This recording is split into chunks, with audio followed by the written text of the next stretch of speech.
Faking Love with the Billionaire Enemy. Chapter 9.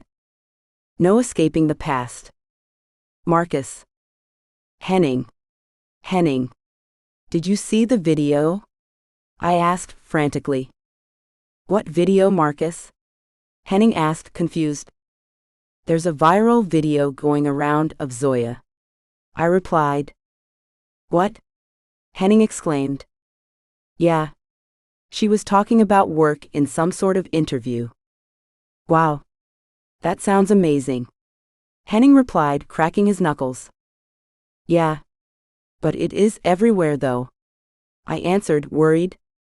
So? If we can see it, Colton can too. Oh no. My thoughts exactly, bro. Zoya. I'm really impressed, Zoya. Not only did you make me gain confidence in you and your services, but you also fulfilled my every need and exceeded my expectations, Colton started. What can I say? I don't just talk the talk, I actually walk the walk. I replied, chuckling. Indeed you do. I have to make a follow-up video recommending your services to my followers. That great. It would be a good exposure for R&H, I replied, pleased. And for you too. Have you ever considered opening your own agency? Colton asked. The question stunned me. It was so unexpected. Wow, no. I haven't. I stuttered. I think you should consider it. You may have outgrown this place with your newfound popularity. He replied, looking around my office slowly. Popularity? I asked, stunned. Yeah. I looked you up recently. I saw the terrible review your last client left. Luckily, the internet is so powerful, the live stream we did went viral, and people began to realize she was a bigot and a fraud. What? I exclaimed. Yeah. They even banded together to get her account banned for lying, profiling you, and discrediting all your hard work. So thank you for taking the leap of faith and accepting the live stream invite. Colton replied. Wow, really? Yeah, really, so think about it. And cheers to closing the deal. We'll be seeing each other again. He replied, getting up to take his leave. Cheers. Next time, who knows, maybe we will share a bottle of wine. He announced. Cheers to that, I said, as he was closing the door behind him. Me. Popular? I woke my phone screen and rushed over to the search engine. Zoya Carter. 1,000 results came up. Fake influencer gives a racially motivated bad review. Bigot influencer outed for terrible review targeting a realtor. Zoya Carter. At R&H, we help you figure out exactly what you want. The who, what, and why of your choice. Real estate agency. R&H records multiple 5-star reviews on their website, and an influx of job applicants and potential clients after a video of one of their employees, Zoya Carter, goes viral. Whoa! I exclaimed, leaning back fully into my chair. I definitely deserve not only a bonus check, but a raise and compensation for the last 3 months, I laughed to myself. My phone began to ring, and I looked at the screen. Henning. Hey, Henning. I exclaimed. Well, someone sure is excited and in a good mood. He replied, chuckling. I get to look my boss in the eye and tell him I told you so. For underestimating me. Oh, I'm easy there, Tiger, what happened? He asked. Well, I snatched up a huge client, closed the deal, and got a viral video that not only increased exposure for R&H but is translating into dollars. I said smugly. And all in a day's work for my sis. Zo, I'm proud of you. He replied. You know it, thank you, Henning. I replied, admiring my nails and deciding I needed to get them done. So, when are you facing him? Henning asked. Probably on Monday. Today, though, I'm going to celebrate. I replied. Sounds like a plan, so where are you going to celebrate? He asked. There's this restaurant I really like here in town. The last time Dad came to see me, that's where we went. I think this is a good time to revisit. I replied. I think so too. Go have some fun. I will. I miss you, and wish you were here to celebrate with me. I said. I miss you too, Zoe. Maybe we can celebrate the next time you come home. Dad would be so proud of you. Thanks, Henning, that it means a lot to me. Night, Zoe, love you. Night, Henning, love you too. I packed up my things and headed for the restaurant. It was going to be a great weekend. When I got to the restaurant, I drove into an empty parking space in the parking lot and turned off the ignition. I touched up my makeup in the rear view mirror and adjusted my clothes. I reached out to unlock my door and stopped midway. I felt a chill down my spine, and the hairs on the back of neck stood up. I sharply turned back to look. But there was no one there. I looked all around the car and still saw no one.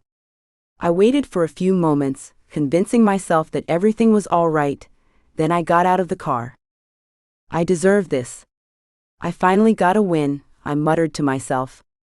I walked into the restaurant and took a seat at a table near the window. After a few moments, a waiter came over and took my order. I couldn't shake off the eerie feeling I got in the car. I was also getting startled by random sounds, and being seated by the window just made me jumpier. I changed tables and went to a more relaxed area to try to enjoy my meal. When I was done, I downed a cocktail to take the edge off. Though it didn't work as well as I would have liked, it took some of the panic away. I had no plans of getting drunk, so I decided to retire for the night.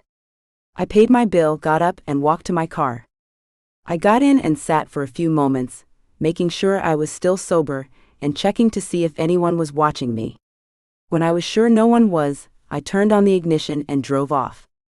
After driving for a few blocks, I noticed a car following me. I refused to believe it, so I changed my route. Yet, the car kept following me. I immediately dialed 911. 911. What's your emergency? The receiver answered. Hello, sir. I think I'm being followed. I replied shakily. What's your name and what's your location? He asked. I'm Zoya Carter, and I was driving home through Charleston Street, but I diverted to confirm that I was being followed. Can you describe the car following you? He asked. It's a black sedan. It doesn't have a plate number, from what I can see. I replied, clutching my steering wheel. Miss, what is the make and model of the car you in? I'm in a gray Kia Sorento. All right, ma'am. Keep calm. Although it seems like you aren't in any immediate danger, we'll get to you. Help is on the way. Wait, please. I cried, listening to the dial tone as the operator ended the call. I clutched my wheel tighter and just continued driving. I couldn't afford to stop, because I didn't know what their intentions were for following me. We passed by a shopping plaza, and I tried to drive in, but they began shooting at me. No. No. No. No. I exclaimed, smashing my foot on the accelerator and speeding away, trying to get away from them. Siri, dial 911. I screamed, hoping it would work. 911 cannot be reached at the moment, it replied flatly. Try again. Please try again. I cried. I continued speeding, trying to get away from them, but whenever I slowed down a bit, they started shooting at me. I was fortunate they hadn't hit any of my tires yet. God, no. Please, no. I cried. I held onto my steering wheel as tears streamed down my face, blurring my vision. Please. Oh, please. I don't want to die. I cried, holding on to the steering wheel and never once letting my foot off the accelerator. No, no. I can't believe this. I cried to myself, looking through the rear view to see the car still tailing me. They were leading me to a rural and lonely area. I was so scared and I couldn't think straight. I went from having an awesome day to a very terrible evening. I would be fortunate to come out of this alive. They started shooting again, and I had to duck.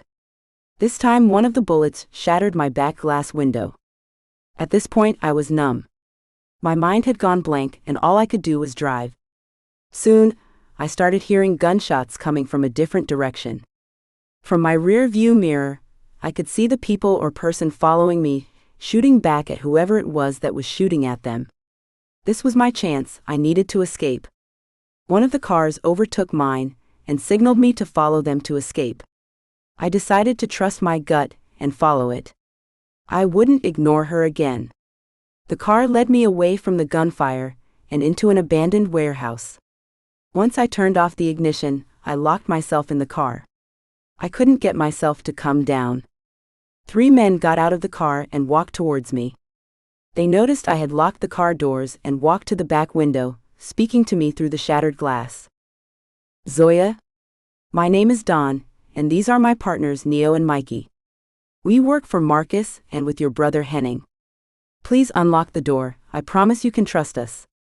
You're safe now." "How do I know that? I don't know you. What proof do you have?